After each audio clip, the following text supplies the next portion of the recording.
Good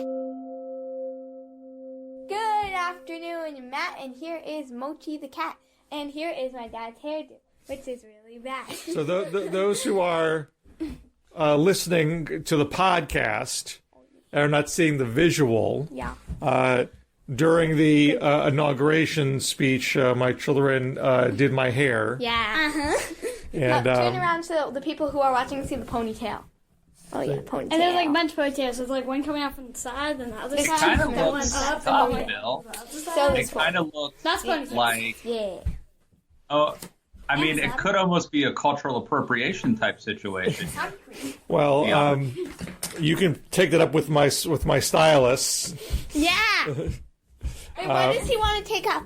What? What? Here. What does he want to take up? Any What? controversies around my What's hair? that mean? Controversy, disagreements. Oh. Anyone's got any disagreements around hair? Because if they do, they're in big trouble with me. Well, you heard it here on the DMZ. I told them I would start the show with the hairdo, but I think we should move on. I think it looks, let me just say, I think it looks pretty badass, except I'd go with like black bands instead of those pink and blue. I think if it was just a regular black band, Well, you don't know. that's a pretty good. You don't know what's hip on the streets these days, Matt. I'm a little out of touch. I'm going to admit. I think there was a time when maybe I did kind of know what was, but I think those days have passed us by, Bill. So we are 1 hour in the Biden presidency. A presidency who Hang on. you. Oh, it's yours. What are you so excited about? You didn't vote for it. You copped out. I just need to exhale. I just have this tension, this stress that I've been carrying. I always said, Matt, in your heart, you wanted Biden to win, but you couldn't vote for him. It's a different world.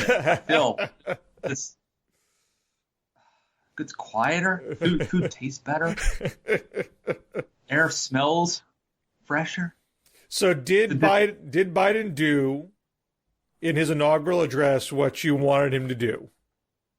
Exactly what I wanted him to do. He did. He's done everything pretty much. He's a couple of missteps here and there, but pretty much he's done exactly what I thought he should do for the last year or more. And it was a somewhat of a boring speech filled with platitudes, and I loved every minute of it. It was just, that's what I want. That's exactly what this country. I keep telling. Sorry, go on. It's the man meets the moment is what this is. I mean, I would have these arguments with folks over the course of the campaign where Biden would talk about bipartisanship, and I would say, I don't think this guy's going to nuke the filibuster. I don't think he's going to pack the court. And people would say to me, oh, this is just campaign platitudes. I'm like, yeah, but Biden believes these campaign platitudes.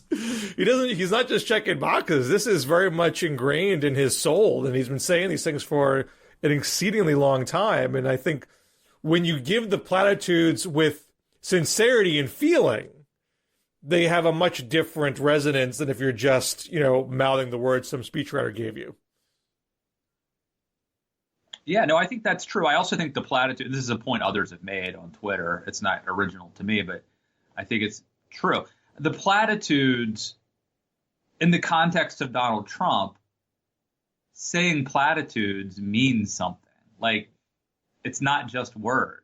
It's in the context and the contrast of Trump, they are much more powerful. So just having a president say things that would have been very normal in the past means a lot more right now. So, does it have any substantive impact going forward? Is it just a nice day? We all get along today, and then tomorrow the knives are back out. I do think there's substance, but not substance in the sense of policy specifics. I think Joe Biden's mandate all along has been to not be Trump and to be a uniter and a healer and all that. And in that regard, I think that this is living out that message. This is day one. This is day one of living out that message. Can he keep it up? We'll have to see. Well, you wrote this. You wrote this week a kind of pessimistic piece, thinking that Biden can't keep it up. Well, you're ahead of me, Bill, because that has not been published yet. Oh, I'm sorry. That's okay. But no, we should talk about it because there is something brewing that does, I think, threaten to derail this era of good feeling. And that is reports that after these executive orders, which I think are pretty anodyne and by and large, a couple of them I have a problem with, but by and large, they're going to be popular. But that very early, Joe Biden is going to champion comprehensive immigration reform, i.e. amnesty, so it's a pathway to citizenship, reportedly, for 11 or 12 million undocumented immigrants. But it's not an instant amnesty. It's a pathway. You gotta clear a lot of hurdles the way it was in the 2013 bill. Fair point. And I criticized it when they called it amnesty back then, so I guess I shouldn't use that term. But the concern is that it will reportedly not have any sort of border security component, which, as you know, Bill, was sort of used to entice Republicans and even people like Joe Manchin, the West Virginia Democratic senator, to support the bill in 2013. And so David Frum, who is a pretty ardent never Trumper, had a tweet where he was sounding the alarm, saying this could be the beginning of the end of that era of good feeling. So my words, not his, but basically that would be a concern. Bill, what do you think? Well, I think it depends on how that proposal is introduced. So what is the rhetorical framing around that proposal? If Biden puts out that proposal and says, this is my proposal, don't change a line of it, up or down vote, that's a far different tone saying, here's my proposal, let's talk. Because border security can be added onto it in the negotiation process. So it's a question of how flexible Biden is signaling. Yeah. I mean, there's definitely an attitude in the progressive movement and the immigrant advocacy community that they don't want a comprehensive immigration bill that includes border security. They thought that Obama reached too far to the right and for naught. To even become a law, so they've even said they would prefer even smaller bills that didn't try to do everything all one fell swoop, if it meant they would not have to deal with the border security elements. I don't think that Biden's necessarily in that same mindset, but he might be trying to start this bid to try to maintain that base unity. But he might also signal to the Republicans, "Hey, we're just starting this process here. Let's hear what you have to say about this." One concern I have is, Bill, I saw granted, it's not completely the same, but in the Republican Party, I saw what the immigration issue did to John McCain, what it did to Rick Perry, what it did to Newt Gingrich. And interestingly, ironically, it was often Mitt Romney who was demagoguing the issue, believe it or not, and scoring points against people who were not hardcore enough anti-immigration. So Mitt Romney, who's become something of a hero, even to yours truly, was able to use that issue very effectively. And it's an incredibly divisive issue. And look, Joe Biden should start with should do what Donald Trump should have done, right? Is start with infrastructure or something like that. If Joe Biden actually starts off with immigration reform as his sort of first big push, I just wonder if that isn't going to sort of strangle the baby in the crib. I think the first big push is a COVID relief bill. Oh, yeah. Which I suspect will include infrastructure. Okay. But there's also, I agree with you on that. And I think, to me, COVID, I didn't even bring it up because to me, that's just that's baked into the cake. Like that's obviously, but not irrelevant here. Biden is saying he's going to introduce the immigration bill. I believe today, if not or soon. Say here it is. It is introduced. I don't think the shoulder gets put into it right away. I think COVID relief is first and foremost. And Biden, I think, wants. He wants that honeymoon. He wants that inaugural address to strike that unifying note. So it's a lot harder for Republicans to start off in an obstructionist mindset. Well, but there's also ACA. Ooh, this one hurts. Stuff, right? Our special right guest stars are back, Matt. Ooh, right in the heart. This one hurts. Why'd you do that? He took off his hairstyle on his head. And right here. And right there. Pull it right in the and heart. right there. Excuse me? This one hurts. What do you do it? Ouch, ouch, What? How did that... You are a good father, Bill. Thank you. Was it an election that you let them paint your nails or something? I think that's right.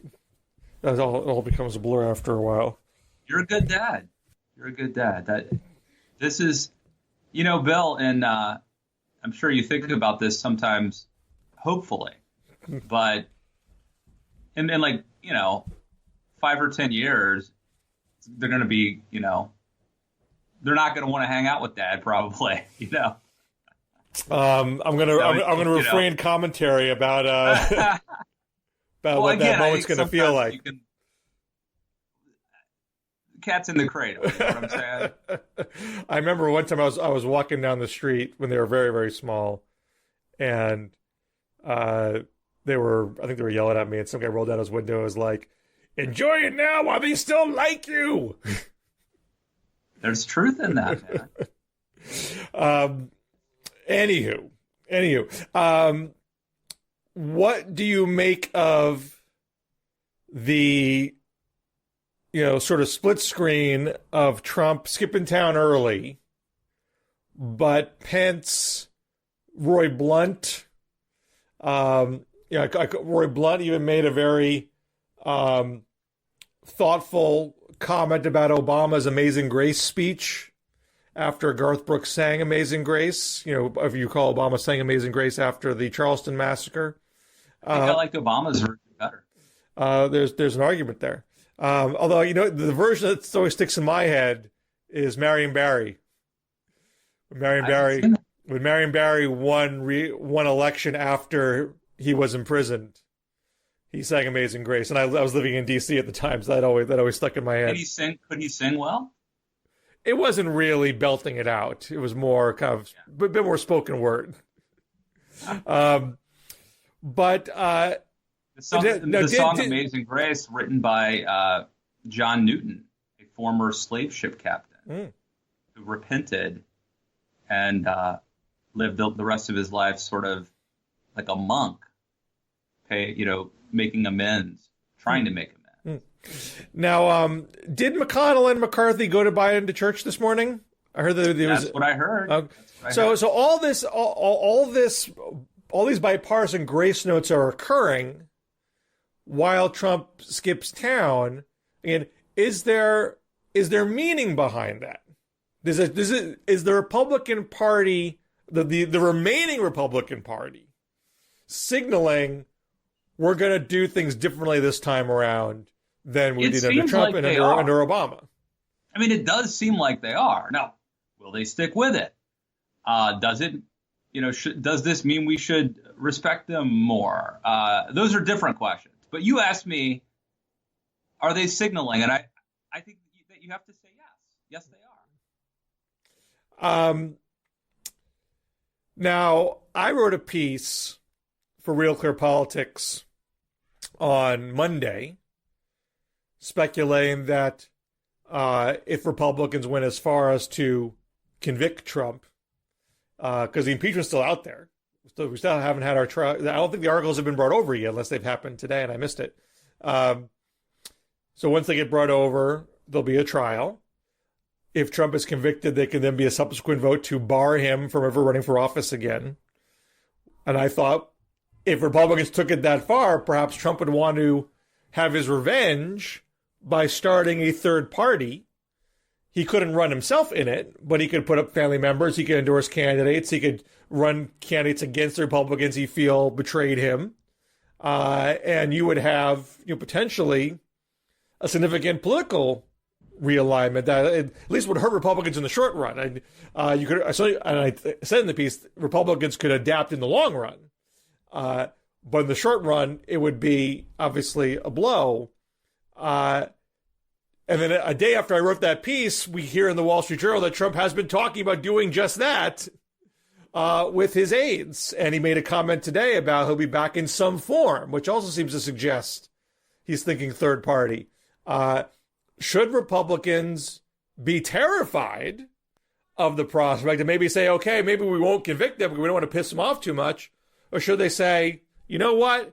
He is a cancer on our party and he needs to be removed. And even if there is some short-term damage to us, we can't turn the page unless this guy is gone from our party completely. I think the latter. I think one big lesson is just simply that you cannot mitigate Trump's damage. You cannot outweigh Trump. You cannot inherit his supporters. Like, any potential benefit is gone. And even Mitch McConnell even tried to navigate those waters and he got judges, but even someone as wily as Mitch McConnell lost his majorityship. So there is no, you play with matches, you're going to get burned, and there will be pain. We are now Republicans, conservatives are now sort of in a lose-lose proposition. There's no easy or good answer. There are better answers and worse answers. And so I think very clearly, take your lumps now, take the pain now, and take Trump out. It's just sort of the Cobra Kai thing. I don't know if you're watching the Cobra Kai show, but, John Kreese, the sensei, talks about no mercy. And I'm normally opposed to that philosophy, Bill, but in this case, sweep the leg. I think you need to take him out of commission. Donald Trump needs to be out of the political game because otherwise he's going to, not to overextend the metaphor, but he's going to reanimate and throw you down the steps of your school and possibly cause great damage to you. So get rid of him, sweep the leg. Now, in my piece, I talked about we have 3 instances of former presidents running as third-party candidates. And in each case, it was damaging to their prior parties. Martin Van Buren was the first. He ran as a free soil candidate. And those were breakaway Democrats in the North who had turned against the expansion of slavery. They weren't hardcore abolitionists, but they turned against slavery expansion. And Martin Van Buren founded the Democratic Party as a geographic alliance between Southern planters, slaveholders, and Northern, quote-unquote, plain Republicans who are more Jeffersonian purists and not Hamiltonian. And Van Buren, turns against that. That was 1848. And then in that election, Taylor, the Whig candidate, wins. Now, I've heard people argue that you can't take all of Van Buren's votes and say they all were taken from Democrats. Some of them might have gone Whig on the slavery issue. But nevertheless, it wasn't helpful for the Democratic Party to have a breakaway faction. Then in 1856, it was 6, or 56. It was 56. That's when Millard Fillmore, who was the Whig president after Taylor died, and by 56, the Whigs are already falling apart. They're already being racked with division over slavery, and the Northern anti-slavery Whigs are becoming Republicans, starting the Republican Party. And Fillmore joins the Know Nothings, or the American Party, who were nativists, anti-Catholic, anti-immigrant. Even though arguably Fillmore wasn't so nativist himself, but he didn't want to become a Republican, thought this was a better vehicle for national unity, and essentially put the nail in the Whigs' coffin. I mean, the Whigs were dying anyway, but the Whig convention happens, and they endorse the American Party and Millard Fillmore, and that's the last. And then there was a Whig nominee after that. And he wins the state, but the Democrats win. The Whig Party does not. The Republicans don't win that election. And then you have most famously Teddy Roosevelt in 1912, when Roosevelt's running for the Republican nomination against the incumbent Taft. Roosevelt feels robbed at the convention, storms out, starts the Progressive Party. That splits the Republican Party in half, and Woodrow Wilson wins. Very few of his states were majority states. He won pluralities in almost every state. Now, in the case of the Democrats in 1848 and the case of Republicans in 1912, those breakaway moments do not fatally destroy the party. They come back together in the subsequent election. In the Whig case, the party dies, but it creates a new party. And so Republicans could look at what Trump might do to them and say, okay, he might take a whack at us in this election, but we can regroup the next election. He won't be able to keep it up. Or they could say, you know what? If he takes all the QAnon folks out and we have to reformulate in some other way and build a new coalition, so be it, because we weren't sustainable with the coalition that we had. So I think the historical examples, I think in all cases, give a hope that you can look at it as a realignment moment that you could work in your favor if you are savvy enough. Yeah. So obviously the context here is that Trump is threatening, or people on Trump's behalf are threatening or suggesting that he might start a third party. And I, for one, say bring it on.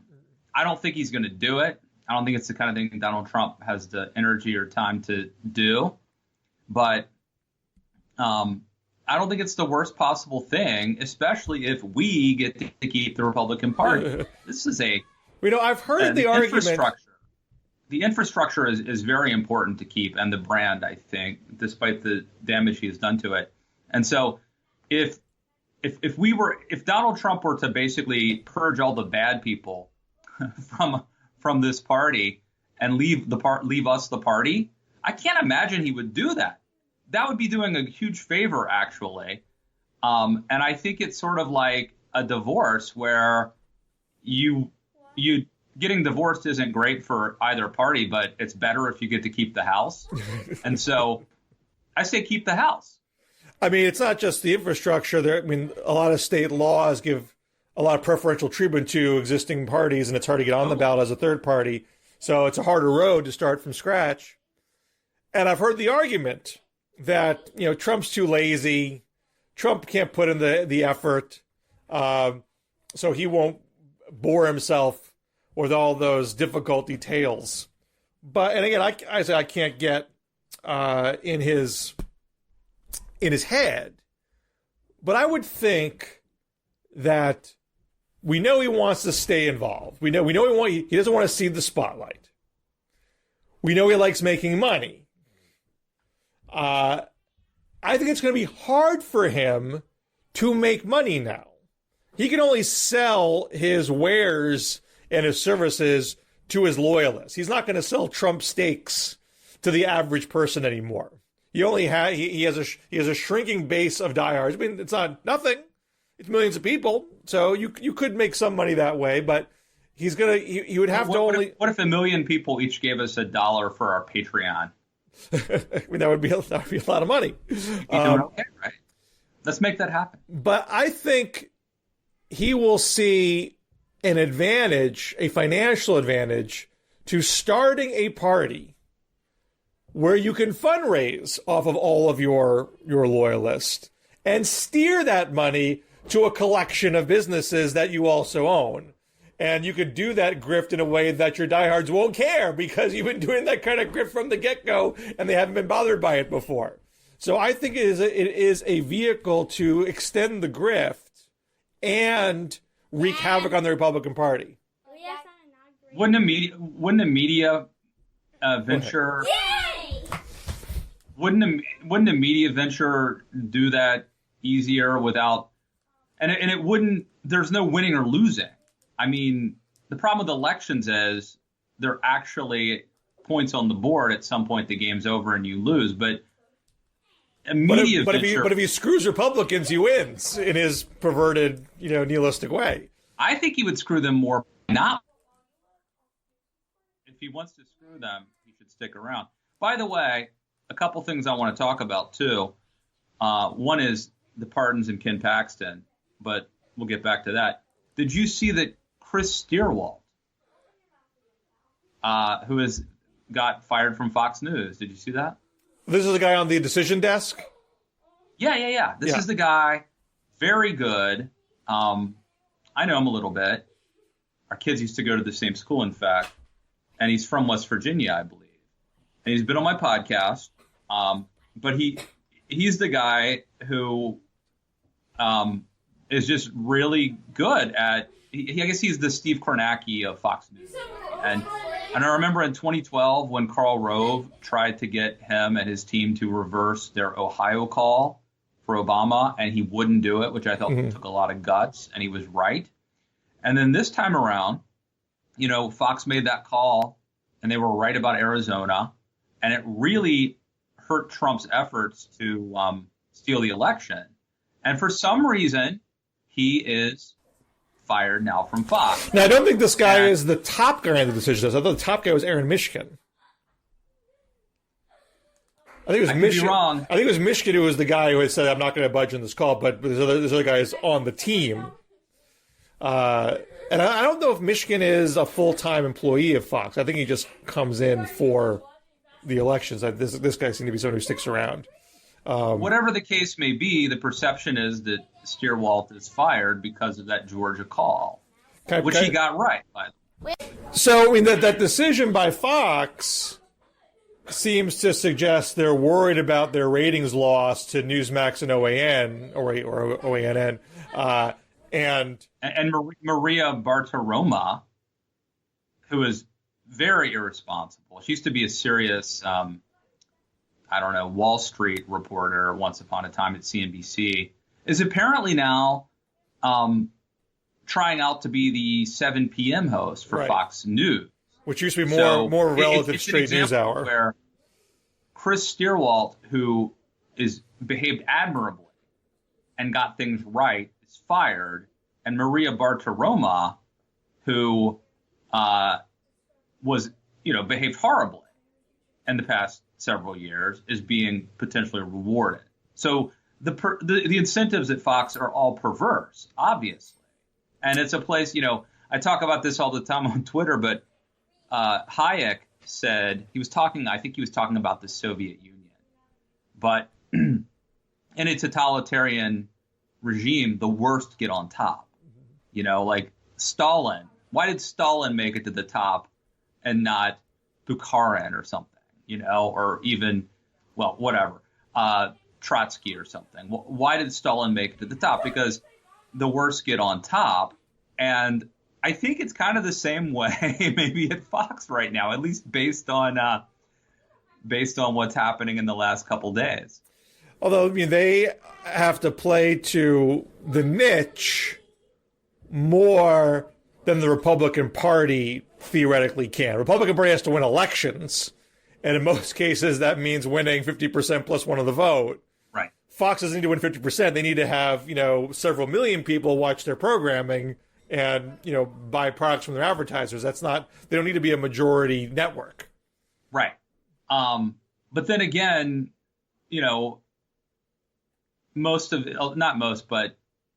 so first of all, I think Fox has immense input on pressuring politicians. And as you know, it's one thing to have the intensity of support really matters.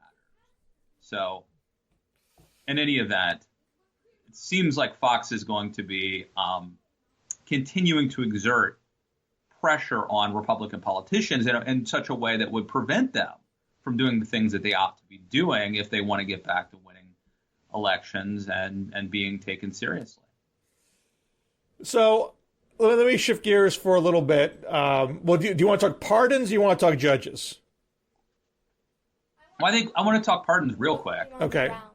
I just think overall, yet another example of how Trump is, it's the swamp. That's the obvious point. He talked about draining the swamp, and rewarding or pardoning Steve Bannon is it's it's not surprising. The one guy who got really screwed is Ken Paxton, who, full disclosure, my wife was once a fundraising consultant for. He's the Attorney General of Texas, who was under investigation, I think, by the FBI.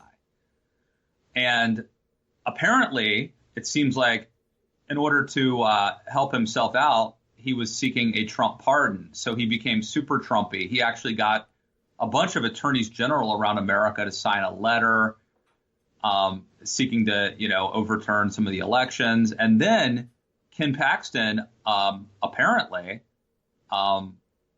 was involved. He actually was at the Stop the Steal rally, and I think was involved in bringing other people there as well. And he didn't get pardoned by Trump, maybe because Trump didn't want to pardon anybody involved in the Stop the Steal, debacle. So whatever the case, that guy, this is one guy who's sort of like waiting, he's about to be executed and he's waiting for the governor to call, and the phone call never came. Trump didn't rescue him. So Trump left one of his MAGA guys on the field. I mean, it seems like, was this a guy who has been charged?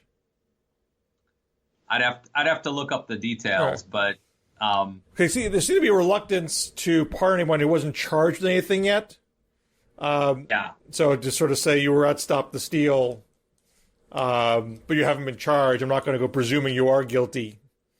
And they may have been. Let's see. On July 28th. Well, that's an old one.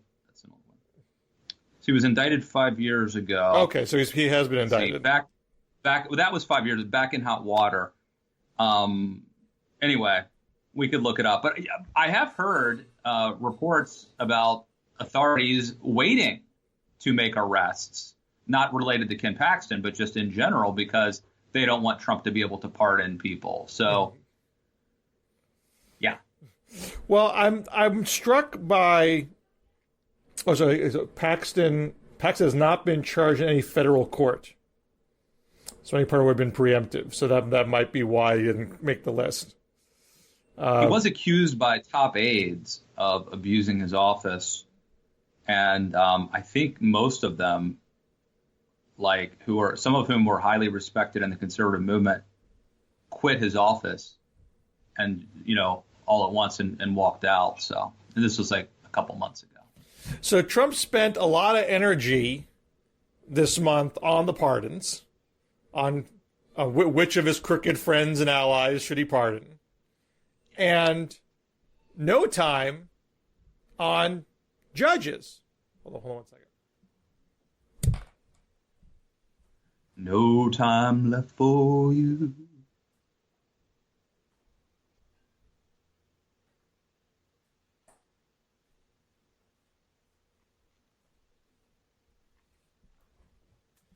Now, I find this very strange because we all know that Trump and McConnell have been a judge confirming machine for the last 4 years. And is practically the only reason why McConnell tolerated Trump for as long as he did. And at the end of the previous Congress, which ended on January 3rd, there are about 54 vacancies remaining, almost all district level. There's district courts, appellate courts, Supreme Court. They fill up almost all the appellate courts. They only have 2 vacancies on the appellate courts. They have 52 district level court seats. They had 27 judges nominated that didn't get confirmed before the Congress ended. And then when the new Congress was sworn in, Trump only renominated 3 of them, and none of them got confirmed. So I've seen no reporting on this. I don't know what is involved in that decision making, whether it's true neglect or something deliberate. I can find out. This is one area. This is one area. If you want to explore it, I think I could talk to some people. I'm genuinely curious, why you wouldn't jam You're through. the only person. And I tweeted that you had a shareable on this. Yeah, I did. I did spend my midnight hour my final shareable YouTube of the Trump era exploring this question, because I wrote a piece back in June for the Washington Post arguing that the devil's bargain for judges was a bad deal for Republicans, largely based on the probability Trump would not get reelected, and as good a pace he had in confirming lower court judges. If you only get one term, that doesn't count for very much, because Obama had 327 judges and Bush had 326 and Clinton had, I think it was 376. So Trump ends up with 231 lower court judges. That's real nice for one term. Way to go, buddy. But now Biden's in with a 50-50 Senate where they have the tie-breaking vote, and he can fill all the judges to the extent that there are vacancies. I don't know if he will flat out neutralize all of those 231, but the net gain goes down pretty quickly. And this is just... And he starts off flipping 20-some judges, right? Well, he's got to nominate them. He's got to nominate the judges. I think the Biden team is going to vet better than the but Trump those are like team. Losing, in a sense, it's like losing two. Those would have been Republican judges. Yeah. I don't know if I don't know what the party affiliations were of the people that left. Yeah. So I think that would depend on. Yeah. Fair point. I don't get it. But I guess one theory is Trump was too busy trying to overturn the election and pardon cronies to do judges. The other assumption I think would be he's just pissed off at Mitch McConnell. Right. In Mitch McConnell, it's been like a month now, probably, since Mitch McConnell basically turned on him. But he didn't turn on him. He didn't turn on him on January 3rd. Why weren't they having a conversation on January 3rd saying, "Give me all 27, and if you can add on some more, that would be great, and I'll ram these through by the 19th." McConnell did, though. What was the day? What was the day when?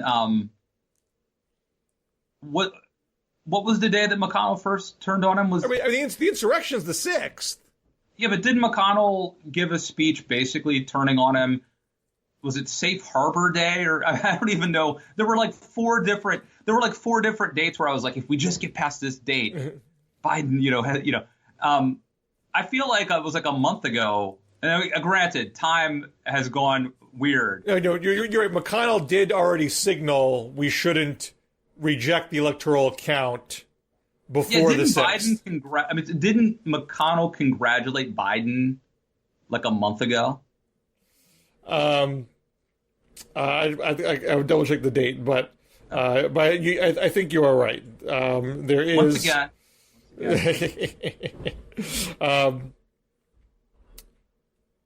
No, here it still remains, even if assuming I'm right. Right, December 16th. Okay. December 16th. So you were correct on that score. Over a month ago, but then we still don't know if that is why. But that's a theory, right? But even it's Trump's. It's as much Trump's legacy too. He likes to brag about judges. McConnell wants them more, but in any event, it didn't happen. And now the argument that Republicans got the better of the deal really hinges on Supreme Court, because the edge Trump has in the lower courts is not going to hold. There's always going to be a churn on the lower courts. So in addition to the 54 vacancies that are out there, there are about 40 appellate level judges who are democratically appointed, who are eligible for senior status, which have a quasi-retirement. So you don't totally quit. You can still work on some cases, but you leave your permanent seat, and that can be filled. And Ed Whelan, who writes for National Review and does their Bench Memos blog, has said, he'll probably get most folks to take that offer. And Biden will probably get more appellate level judges in his first year than Trump got in his first year. So we don't know the exact numbers yet, but I think Biden's going to have a good run with judges to some degree. Supreme Court is the big unknown. Obviously, a 6-3 court looks very good from the Matt Lewis Republican perspective, I still think you can't declare how big a win that is until you see more cases get heard and decided. And one thing that I've been keeping my eye on is the Mississippi 15-week abortion ban case.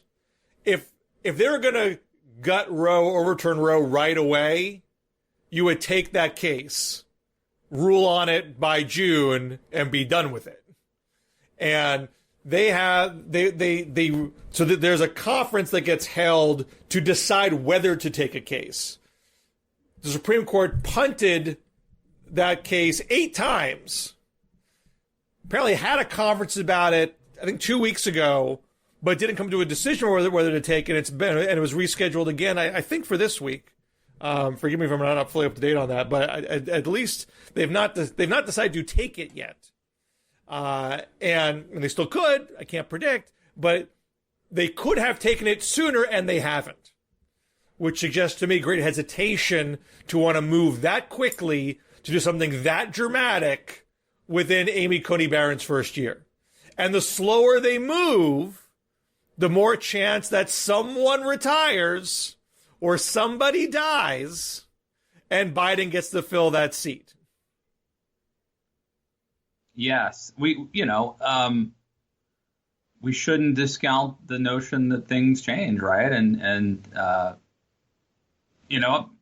maybe Clarence Thomas should have retired, a couple months ago, or whoever. It doesn't have to be him. He's old though. He's older than we think he is, right? Well, not as old as Ginsburg was or Breyer. Breyer is the oldest now. I believe Alito is 72 and Thomas is 70. Wait, Alito's 72? Yeah.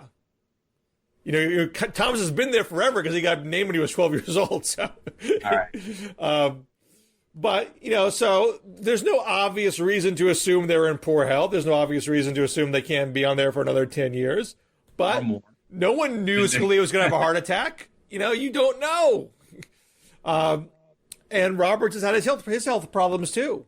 I'm sorry, Thomas is 72. I might have flipped him.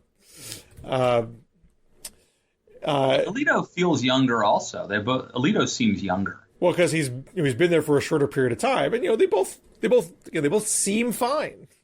78. Alito 70. Where I come from, when I was a kid, if you were 70, you were like 100 pounds overweight. You'd been smoking a couple packs of Marlboro Reds a day, for about 60 years probably. Maybe did a little time in prison, possibly worked in a coal mine or something or other factory. So, you might not look as good as, let's say, if you're rich old. I think you get treated pretty well as Supreme Court justice. You can stay fit. You can as Ginsburg did for a very long time. I mean you don't have to be a Scalia. Other folks can stay fighting trim, which I think Thomas and Alito have been. I'm just saying you never know. And because there's this randomness to it, it's very hard for one party and one ideological faction to really have a long-term grip on the institution. Now, we don't know how long the Democrats will hold the White House. We don't know how long Democrats will hold the Senate. But pendulums swing. Yeah. And let me ask you this. On day one of Joe Biden's presidency, will he be the Democratic nominee in 4 years? I mean, I think barring a health problem, I would assume so at this point. Again, he might have a totally disastrous 4 years and have an approval rating of 30% by 2023, and maybe people second guess that. I talk to people who are like 100%. There's no chance Biden will be the nominee. If you asked me 6 months ago, I would say probably not. Now I think he's proven himself the Trump killer. He's proven himself the ability to win in places that are hard for Democrats to win. And so long as he is healthy and so long as he is doing an adequate job, people will be reluctant to take a flyer on somebody else. And Kamala has work to do. Kamala is yet to prove herself able to win in these swingier areas. I think she can, but I think she has to put an effort to become a more familiar presence in these communities. So people are the Democrats are not going to jump to taking a chance on somebody if you got, old reliable who's still looking okay. Old reliable. Jackson was Old Hickory, right? Yeah. Why don't we do nicknames anymore? Why can't Joe Biden be Old Reliable? Maybe he will be old reliable. I think you might have coined a phrase there. I like that. There's not a lot of other Bidens. There's not a lot of people in the Biden mold in the Democratic ranks because the Democrats have become more of a urban, suburban, college-educated party. You got Sherrod Brown, who doesn't seem to really want the job. He had the chance to run the Scher and didn't take it. Joe Manchin. Manchin's up there in age. Manchin is 73, I believe. There's Tester, but Tester doesn't seem itching for that job. Brown, Manchin, Tester are the three Senate Democrats in 2020 Trump states, and you only have John Bel Edwards and Andy Beshear as governors in Trump won states. Maybe Connor Lamb, the congressman from Pennsylvania. Pennsylvania is still a very key state, and I think Connor Lamb is very ambitious, and I think Lieutenant Governor John Fetterman is very ambitious. Fetterman is this big, burly, 6'8" former mayor, talks like a regular guy, but pretty progressive in his stance. Is very identified with legalized marijuana. Has a wife who was an undocumented immigrant. Very social media savvy. What's his last name? Fetterman. Sounds like somebody. Have you been watching the Bridgerton? No. He sounds like somebody would be like on that show. So you haven't been watching Cobra Kai or Bridgerton? I've not. These are the two I've finished both seasons, and these are the two. If you had to say like, what are the two opposite ends of Netflix shows? I think that would be it. Fetterman's exploring a run for Senate. Fetterman, 2 T's. Fetterman. Fetterman's exploring a Senate run. So the Senate seat is open. Toomey's not running again. And the governor's seat is open. I believe the governor there is term limited. One time I went paddleboarding with Pat Toomey. He's an interesting guy at this point. He's been acting very unpredictable in his final 2 years of office. So anyway, Lamb has to decide if he's going to run against Fetterman for Senate, if he's going to run for governor, or if he's going to stay put. And if you're watching Lamb closely, he ran for the House the first time, something very moderate, waving his gun around, not jumping on board with $15 minimum wage. And he has sounded more and more partisan as of late. He called Republicans liars during the Electoral College. Trump has that effect on people, though. I've sounded more partisan. I've sounded more like a partisan. Well, it's partly that his district got redrawn, so he has a more Democratic district than when he first ran, although it's still a bit close. And he's talking about running in a Democratic primary for governor or Senate, and so he's thinking about, distinguishing himself in that respect. So I think you got two ambitious Pennsylvania guys who have some moderate or some regular Joe cred, who, if they do win statewide office, you'll hear a lot of presidential talk for either one of them, or possibly both, if they both win statewide elections in 2022. Harris Lamb. Harris Fetterman. If I was to put money on someone today to succeed Biden, whether it's 24 or 28, I would say Harris Fetterman. You should make that bet today, because I think you'll get great odds, because no one's ever heard of him. And so, if you ran in more Democratic circles, you would have heard of him. Yeah, you're probably right. It is Inauguration Day. Should we leave it at that, Bill? I think we can leave it there. Welcome to the Biden presidency. We survived. Thank you for your part in the primary to bring this about, even though you copped out in the general. Well, in fairness to me, let me say, number one, I did vote for Biden, and I was in Virginia in the primary. I would argue that vote mattered. Then I moved to West Virginia, where I don't think my non-vote mattered. And even if it did, I would argue that my commentary, and I'm not pretending that I'm the most influential writer, but I would still argue that my commentary and my writing is way more significant than my one vote in West Virginia. I'll allow it. So I feel like I'm in the hero. In the magnanimous spirit of the Biden presidency, I will allow you to be a pundit in good standing. And then I would also say, not you, Bill. Let's take you out of it. If this situation were reversed, how many progressive, commentators or columnists would have voted for like Mike Pence or something, or Roy Blunt maybe is a better example, to stop Kanye or to stop Avenatti?